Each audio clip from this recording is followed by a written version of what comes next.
YCP అధినేత మాజీ ముఖ్యమంత్రి వైఎస్ జగన్మోహన్ రెడ్డి చుట్టూ కోటరీ చేరిందని, వారి మాట మాత్రమే జగన్ వింటున్నాడని ఇటీవల మాజీ ఎంపీ విజయసాయిరెడ్డి ఆరోపించారు. ఆ కోటరీని పక్కన పెట్టకపోతే జగన్ మరోసారి సీఎం కుర్చీలో కూర్చోవడం కష్టమని కూడా విజయసాయిరెడ్డి వార్నింగ్ ఇచ్చారు. అంతటితో ఆగకుండా వైసీపీని ఇప్పటికైనా ప్రక్షాళన చేయాలన్నారు విజయసాయిరెడ్డి. దీంతో కొందరు వైసీపీ నేతలు టార్గెట్ విజయసాయిరెడ్డి అన్నట్లుగా విమర్శలు కూడా చేశారు. అయితే అదే సమయంలో అసలు వైసీపీలో ఏం జరుగుతోంది?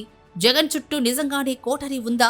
అసలు వైసీపీలో ప్రక్షాళన చేయాలంటే ఏం చెయ్యాలి అనే విషయంపై లోతుగా పరిశీలించారు. ఈ చెప్పేటటువంటి ఒక నాయకుడు అన్నటువంటి వాడు ఈ చెప్పుడు మాటలను నమ్మకూడదు. చెప్పుడు మాటలను నమ్మితే నాయకుడు నష్టపోతాడు, ప్రజలు నష్టపోతారు, పార్టీ నష్టపోతుంది. ఇక్కడ జరిగేటటువంటిది అదే. తప్పకుండా ఏకీభవించకుండా ఉండేదానికి ఏముంది దాంట్లో? ఈ కోటరీ వల్లనే నేను ఆయనకి దూరం అయ్యా. వైసీపీలో కావాల్సినంత చెత్త చేరుకుంది అనేది బహిరంగ రహస్యం. ఇంకా చెప్పాలంటే వైసీపీలో ఉన్న నేతల్లో సగం మంది జగన్ భజన చేసేవారే తప్ప మరెవరూ కనిపించడం లేదు. ఇందులో కొంతమంది ఒక్కసారి కూడా ప్రత్యక్ష ఎన్నికల్లో గెలవనే లేదు. కొంతమంది అయితే తొలిసారి గెలిచిన వారే. అయినా సరే వారంతా సీనియర్లంటూ బిల్డప్ ఇచ్చేస్తున్నారు. ఇంకా కొంతమంది అయితే జగన్ అంటే ప్రాణమని, ఆయన కోసం ప్రాణాలిస్తామంటూ తెగ గొప్పలు చెప్పేసుకుంటున్నారు కూడా.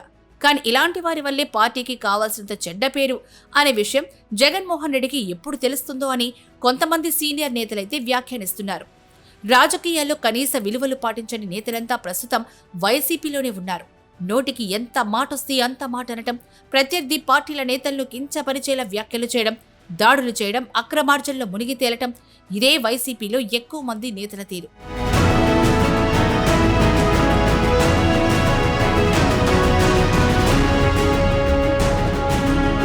అటు శ్రీకాకుళం జిల్లా నుంచి ఇటు అనంతపురం జిల్లా వరకు ఇలాంటి వారే అధికంగా ఉన్నారు.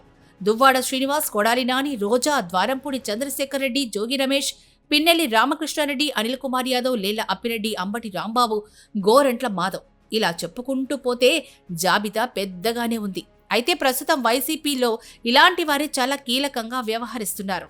భార్యను, కన్న కూతులను గాలి కొదిలేసిన దువ్వాడ మరో మహిళతో కలిసి సహజీవనం చేస్తున్నాడు. పైగా అదేదో గొప్ప పని అన్నట్లుగా రోజు వీడియోలు, ఇంటర్వ్యూలు. ఇక నోటికి ఎంత మాట వస్తే అంత మాట అనే కొడాలి నాని, రోజా ప్రత్యర్థి పార్టీల నేతలపై నోటితో విరుచుకుపడ్డం తప్ప వీరికి ప్రజల్లో ఏమాత్రం మంచి పేరే లేదు.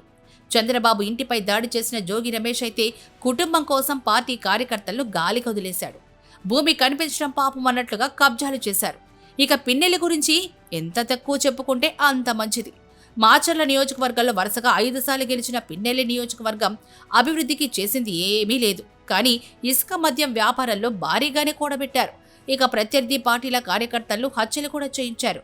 బుల్లెట్ దిగిందా లేదా అని సభలో వ్యాఖ్యలు చేసిన అనిల్ కుమార్ యాదవ్ ఆ తర్వాత నోటితోనే రెచ్చిపోయి వ్యాఖ్యలు చేశారు. ఇక అంబటి రాంబాబు, గోరంట్ల మాధవ్ గురించైతే ఎంత తక్కువ మాట్లాడుకుంటే అంత మంచిది. ఒకరు గంట చాలంటే మరొకరు వీడియో కాల్స్. ఈ వ్యవహారం ఇప్పటికీ ప్రజల్లో నానుతోంది. ప్రస్తుతం వీరే వైసీపీలో కీలకంగా వ్యవహరిస్తున్నారు. ఇలాంటి వాళ్లను ఇప్పటికైనా జగన్ పక్కన పెట్టకపోతే పార్టీ మనుగడే కష్టమంటున్నారు రాజకీయ విశ్లేషకులు. కానీ వీళ్లను జగన్ వదిలే సమస్యే లేదని కూడా చెప్తున్నారు.